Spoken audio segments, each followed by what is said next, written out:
Udah mulai, Melisa.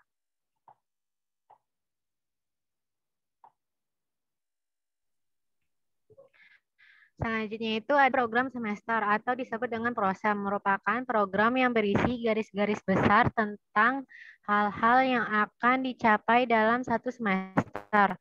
Semester adalah satuan, terus selanjutnya itu ada next di.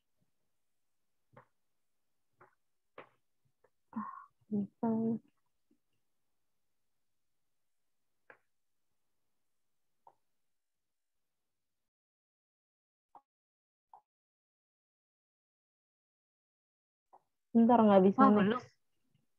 Nggak bisa next.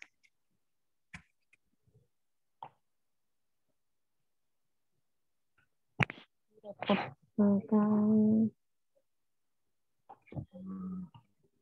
Di telepon tak pakai, padahal masih jam 9.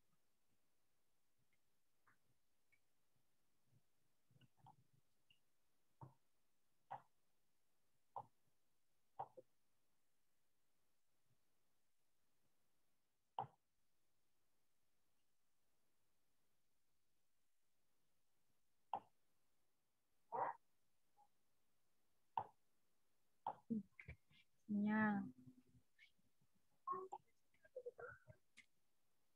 udah, Melisa.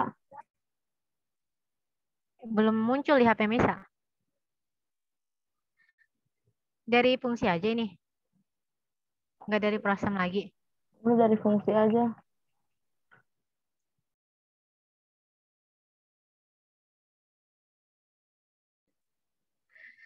Selanjutnya ada fungsi program semester. Yang pertama, bisa mempermudah tugas Bapak atau Ibu atau guru saat mengadakan pembelajaran satu semester.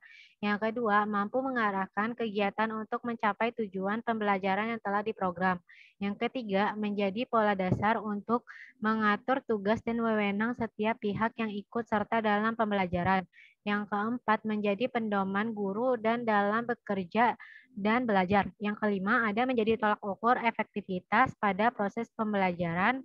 Terus yang keenam, menjadi bahan untuk menyusun data sehingga terbentuk keseimbangan kerja. Terus yang terakhir, mampu menghemat waktu, tenaga, biaya, dan alat penunjang karena pembelajaran bisa berlangsung secara efektif. Terus selanjutnya itu ada langkah-langkah penyusunan program semester. Yang pertama itu kita menginput dulu nih kompetensi dasarnya atau KD, ya, dan indikatornya. Terus yang kedua, menetapkan jumlah jam dan jumlah tatap muka per minggu untuk tiap mata pelajaran. Terus yang ketiga, mengalokasikan waktu sesuai kebutuhan indikator pada kolom bulan dan minggu. Terus yang terakhir, memberikan catatan pada kolom keterangan atau jika diperlukan. Terus selanjutnya itu ada komponen-komponen program semester atau prosem. Yang pertama itu ada identitas. Nah, isi identitas itu ada satuan pendidikan, mata pelajaran, kelas atau semester, dan tahun pelajaran. Terus yang kedua, format isian. Format isian itu yang dalam tabel ini nih, yang ada kompetensi dasar atau KD, terus indikator, materi pokok, alokasi waktu, tatap muka per bulan, minggu efektif, terus yang terakhir ada keterangan. Selanjutnya itu ada nih contoh program semester yang kelompok saya buat ini atau prosem.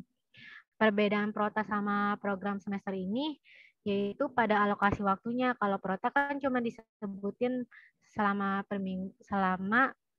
per minggunya per bulan. Sedangkan prosem ini disebutin secara detail. Nah, sekali seminggunya itu 5 jam pertemuan. Dan dijelasin juga tuh tanggal merahnya, hari liburnya, terus hari-hari penting gitu. Terus selanjutnya itu akan dibahas oleh dia.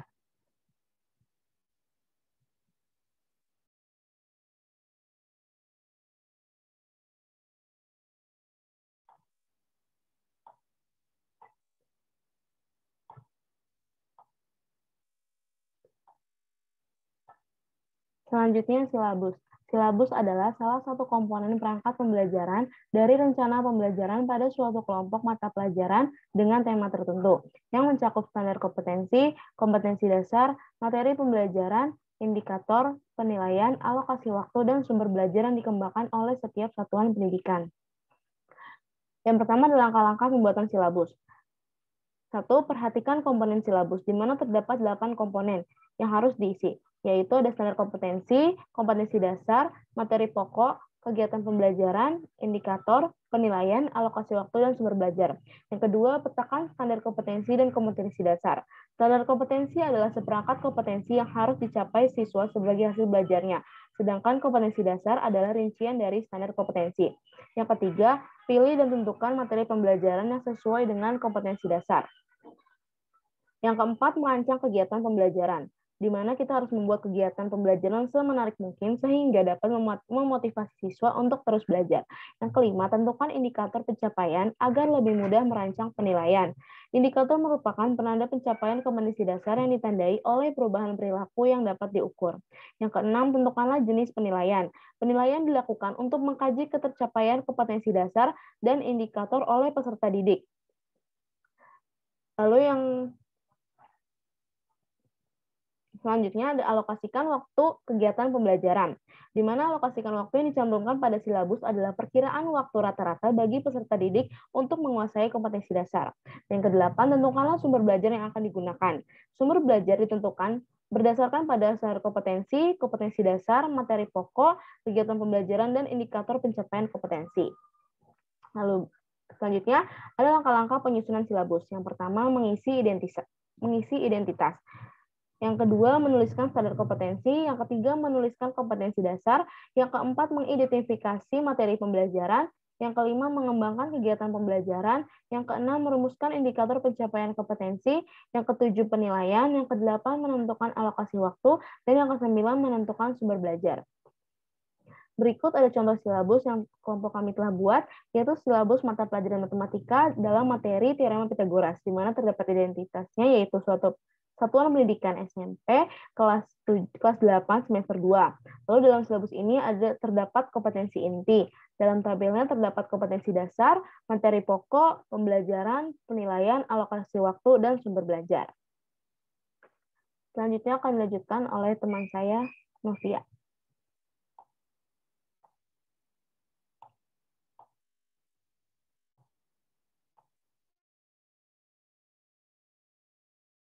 Oke, Novia skip dulu deh. Lanjut ke Dinda aja dulu. Ya, Dinda. Belum masuk. Boleh.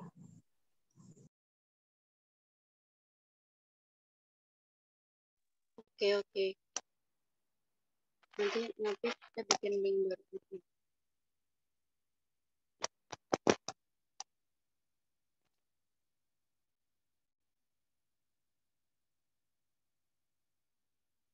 Next di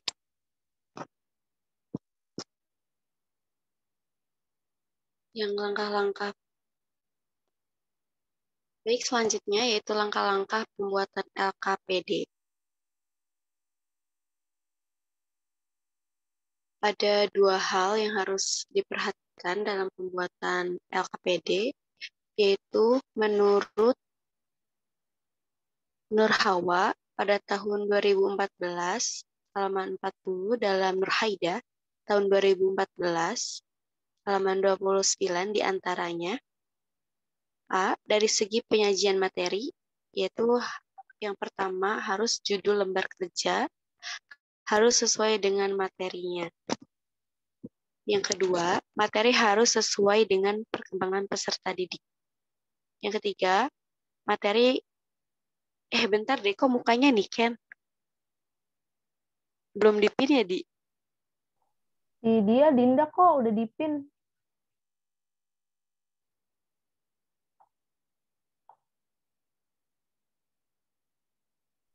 Orang lain.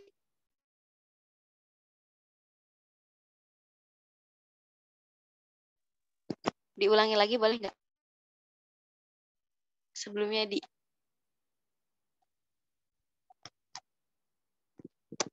Baik, selanjutnya yaitu langkah-langkah pembuatan LKPD. Nah, yang pertama itu hal yang harus diperhatikan dalam pembuatan lembar kerja peserta didik atau LKPD. Next. Nah, menurut Nur Hawa, hal yang harus diperhatikan dalam LKPD yaitu ada 2 jenis. Yang pertama itu dari segi penyajian materi, yaitu judul lembar kerja harus sesuai dengan materinya. Yang kedua, materi harus sesuai dengan perkembangan peserta didik. Yang ketiga, materi disajikan secara sistematis dan logis. Yang keempat, materi disajikan secara sederhana dan jelas. Yang kelima, menunjang keterlibatan dan kemauan peserta didik untuk ikut aktif. Lalu yang B, dari segi tampilan. Ada 5 hal, yaitu yang pertama, penyajian sederhana, jelas dan mudah dipahami. Yang kedua, gambar dan grafik sesuai dengan konsepnya. Yang ketiga, tata letak gambar, label, pertanyaan harus tepat. Yang keempat, judul, keterangan, instruksi, pertanyaan harus jelas. Yang kelima, pengembangan minat dan mengajak peserta didik untuk berpikir. Lalu, selanjutnya, langkah-langkah pembuatan LKPD. Menurut Slamet Suyanto, pada tahun 2011, langkah-langkah penyusunan LKPD ada 4, yaitu yang pertama, melakukan analisis kurikulum dari standar kompetensi, kompetensi dasar, indikator, dan materi pembelajaran, serta alokasi waktu. Yang kedua, menganalisis silabus dan memilih alternatif kegiatan belajar yang paling sesuai dengan hasil analisis SK, KD, dan indikator. Yang ketiga, menganalisis RPP dan menentukan langkah-langkah kegiatan belajar. Yang keempat, menyusun LKPD sesuai dengan kegiatan belajar. Lalu, selanjutnya itu ada contoh LKPD. Nah, di halaman pertama itu ada judul LKPD. Nah, kelompok kami memilih materi teorema Pitagoras, lalu di bawahnya itu ada KD dan tujuan pembelajaran, keterangan, dan petunjuk. Lalu di halaman kedua itu ada pengetahuan dan kegiatan belajar pertama. Lalu selanjutnya di halaman ketiga itu ada kegiatan belajar kedua. Nah, di halaman keempat itu ada kegiatan belajar ketiga dan kegiatan belajar keempat. Lalu selanjutnya, di halaman kelima itu ada contoh soal dan kegiatan belajar 5, dan di halaman 6 dan 7 itu ada latihan soal untuk melatih siswa dalam belajar. Mungkin itu saja yang dapat kelompok kami sampaikan, kurang lebihnya mohon maaf. Wassalamualaikum warahmatullahi wabarakatuh.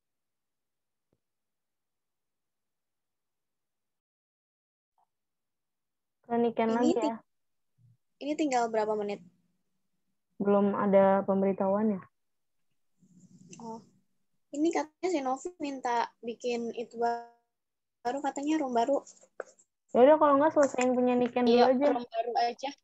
Ya udah, oke. Oh, yang Niken dulu. Niken sebentar kan? Oke. Bentar.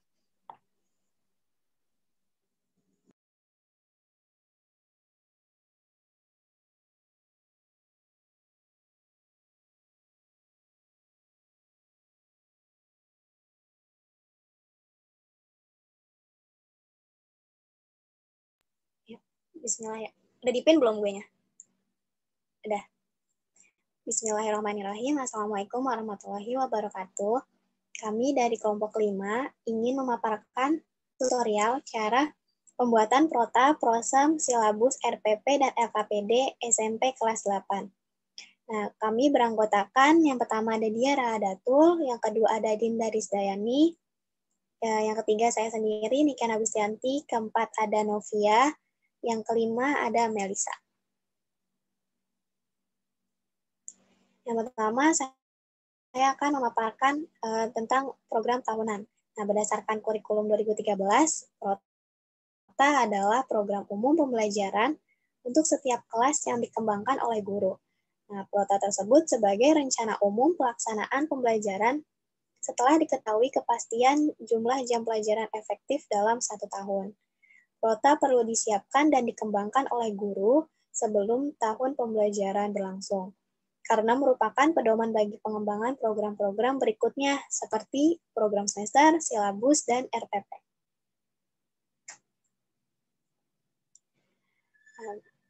Berikut adalah langkah-langkah pembuatan program tahunan.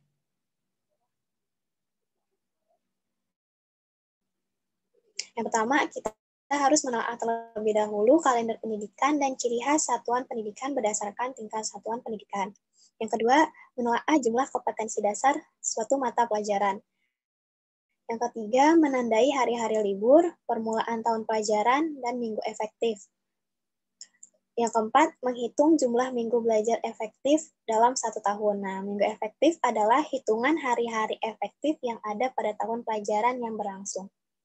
Yang kelima, mendistribusikan alokasi waktu minggu belajar efektif dalam kompetensi dasar, materi pokok, dan submateri pokok. Penentuan alokasi waktu harus mempertimbangkan jumlah jam pelajaran, struktur kurikulum, dan tingkat ke dalam materi yang harus dikuasai siswa.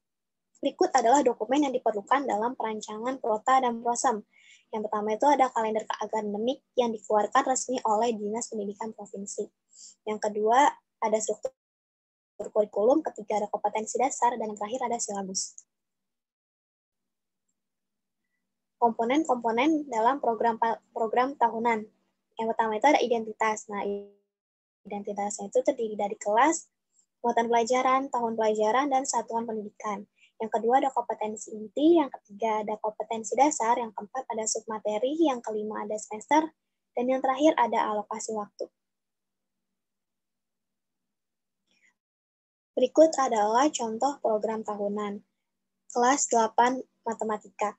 Nah, yang pertama itu kan tadi di komponennya itu ada identitas. Nah, identitasnya itu terdiri dari mata pelajaran. Mata pelajarannya matematika, satuan pendidikannya SMP, kelasnya kelas 8, tahun pelajaran 2020 dan 2021. Lalu komponen selanjutnya ada kompetensi inti, lalu komponen selanjutnya ada semester, lalu komponen selanjutnya ada kompetensi dasar, selanjutnya ada materi atau submateri, dan yang terakhir ada alokasi waktu. Alokasi waktu adalah alokasi waktu yang diperlukan dalam tiap materi. Seperti itu. Selanjutnya akan dipaparkan oleh Melisa.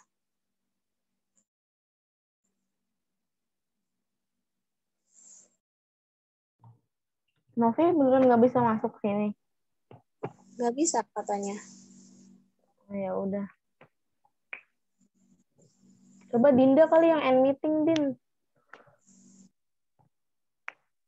Kayaknya deh. Coba Teh Dinda yang end meeting.